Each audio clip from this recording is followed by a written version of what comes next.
इस सेशन में हम जानकारी लेंगे पैलेट्स के बारे में।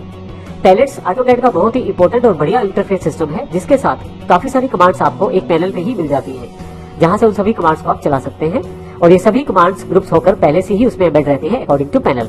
तो आइए सबसे पहले देखते हैं पैनल को कहां से आप खोल सकते हैं। सबसे पहले आप व्यू टैब पर जाएं। यहाँ यदि आप देखें तो बीच में एक ग्रुप बना हुआ है पैलेट्स का। आप यहाँ क्लिक करके नीचे की तरफ और पैलेट्स को भी खोल सकते हैं। इसमें काफी सारे पैलेट्स दिए गए हैं, जैसे tool palettes, properties, sheet set और इत्यादि। कैलकुलेटर भी हमारा एक पैलेट ही है।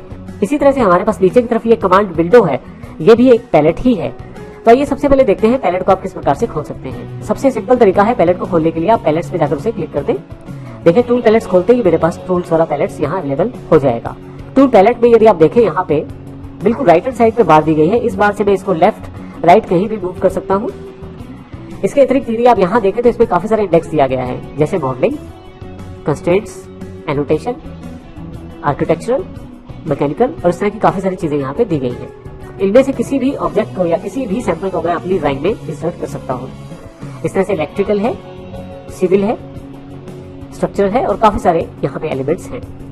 अब मान लीजिए यहाँ पे मैं किसी सैंपल को इंसर्ट करना चाहता हूँ। मैं यहाँ से आर्किटेक्चर पे आ जाता हूँ। एल्युमिनियम विंडो का जो सैंपल है इसको मैं यहाँ पे क्लिक कर लेता हूँ और फाइनली इसको यहाँ पे मैं ड्रॉ कर सकता हूँ। ये देखिए मेरे पास ये बना हुआ सैंपल यहाँ पे आ गया है। ये सारे के सारे सैंपल्स ब्लॉक्स के रूप में रहते हैं। ब्लॉक्स हम आने वाले सेशंस में करेंगे, जिसमें काफी सारी लाइनों को एक साथ ग्रुप कर दिया जाता है, जिसमें काफी सारे छोटे छोटे ऑब्जेक्ट्स को मिला के एक बड़ा सा ग्रुप बना दिया जाता है, जिससे आप आसानी से इकट्ठे उन सबको आप इंसर्ट कर पाए। इसी तरह से यहाँ पे ट्रीज का सैंपल है।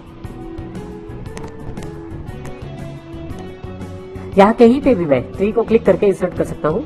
अब देखें कि इस तरह के बहुत सारे आपके पास पहले से पके पकाए सैंपल्स अवेलेबल हैं ऑटोकैड द्वारा जो दिए गए हैं। इस तरह से व्हीकल इंपीरियल है आपके पास, कहीं भी मैं इसको इंसर्ट कर सकता हूँ और इस प्रकार आप आसानी से बने बनाए ब्लॉक्स का प्रयोग कर सकते हैं पैलेट्स का प्रयोग करते हुए। मैं यहाँ से इसे क्लोज कर देता हूँ। इस तरह से प्रॉपर्टीज पैनल जो बड़ा ही कॉमन पैनल है, जिसको हमने पहले भी ओपन किया था। किसी भी चीज पे अगर आप किसी भी ऑब्जेक्ट पे यदि आप क्लिक करते हैं तो आप इसकी प्रॉपर्टीज को इस प्रॉपर्टीज पैनल के साथ देख सकते हैं। जैसे इसकी लेंथ 50 है। इसको हमने पिछले सेशन में भी देखा था जब हमने इसको पिछली बार प्रयोग किया था। पैलेट्स की एक अच्छी बात है कि इनके पास काफी सारे ग्रुप्स में काफी सारी कमांड्स पहले से बनी रहती है। परंतु यदि आप यहाँ देखें तो मैं अगर इसको स्टेटस बार से पिक करके थोड़ा इधर ले आऊं पैलेट को, तो मैं अनलॉक कर सकता हूँ मेल विंडो से, ताकि मेरे पास ड्राइंग के लिए स्पेस बढ़ जाए। इसके अलावा यहाँ पे काफी सारे ऑप्शन है। आप देखेंगे जैसे ही माउस यहाँ से हटाता हूँ तो ये हाइड हो जाते हैं इसके सभी कमांड्स, लेकिन जैसे ही माउस वापस लेके जाता हूँ सभी कमांड्स मेरे पास अनहाइड हो जाती है। तो इस सेटिंग के लिए आपके पास यहाँ की तरफ एक बटन दिया गया है, ऑटो हाइड। अभी मैंने ऑटो हाइड ऑफ कर दिया है और इसको यहाँ साइड पे डॉक कर दिया है। अब आप देखें आपके पास यहाँ कार्य करने के लिए जगह कम रह गई है, क्योंकि प्रॉपर्टीज विंडो साथ में ड्राइंग एरिया में जुड़ गई है। परंतु यदि मैं इसको फिर से हाइड वाला ऑप्शन चुनना चाहता हूँ तो यहाँ मैं क्लिक करूंगा तो आप देखेंगे कि मेरे पास यहाँ पैलेट तो वहीं पे है, लेकिन जगह बढ़ गई है ड्राइंग करने के लिए। जब मैं इस पे क्लिक करता हूँ माउस का तो फिर से पैनल मेरे पास अवेलेबल हो जाता है। प्रॉपर्टी पैनल में देखें तो आपके पास काफी सारी प्रॉपर्टीज दी गई है, जिसमें जनरल, 3D विजुअलाइजेशन, ज्योमेट्री, इस प्रकार की काफी सारी प्रॉपर्टीज हैं। जैसे कि लेंथ प्रॉपर्टी को हमने पिछले एग्जांपल में भी देखा था। इस तरह से मैं इस पैनल को हाइड और अनहाइड भी कर सकता हूँ। यहाँ से इस पैनल को क्लोज भी कर सकता हूँ। यहाँ और भी काफी सारे पैलेट्स यहाँ दिए गए हैं। जिस भी पैलेट के ऊपर आप माउस रखते हैं उसका नाम भी आपको बताया जाता है, जैसे कमांड लाइन। ये यही कमांड लाइन है हमारे पास जो नीचे की तरफ दी गई है।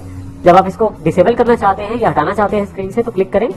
आपके पास एक मैसेज आ जाएगा कि आप दोबारा जब ये चाहते हैं वापस लाना कमांड लाइन, तो कंट्रोल 9 का बटन आप दबा सकते हैं। अभी मैं इसे नो कर देता हूँ यहाँ से, क्योंकि मैं इसे ऑफ या क्लोज नहीं करना चाहता। इसी तरह के काफी सारे पैनल यहाँ पे हैं, जैसे लेयर प्रॉपर्टीज पैनल है, डिजाइन सेंटर पैनल है। हमारे पास यहाँ पे क्विक कैलकुलेटर के नाम से भी एक पैनल अवेलेबल है। मैं इसे क्लिक कर देता हूँ तो आपके पास एक कैलकुलेटर अवेलेबल हो जाएगा। फिर से इसको मैं यहाँ ले आता हूँ और लेफ्ट साइड पे डॉक कर देता हूँ। आप यहाँ पे न्यूमेरिकली टाइप कर सकते हैं किसी भी चीज को, सिंपल कैलकुलेटर की तरह आप इसका प्रयोग कर सकते हैं। बिल्कुल साइड से आप बॉर्डर लाइन पर माउस क्लिक करके आप साइज को बड़ा छोटा भी कर सकते हैं और फाइनली इस तरह से आप इक्वल का बटन दबा के आंसर भी प्राप्त कर सकते हैं। यहाँ मैं इस कैलकुलेटर पैनल को क्लोज कर देता हूँ यहाँ से।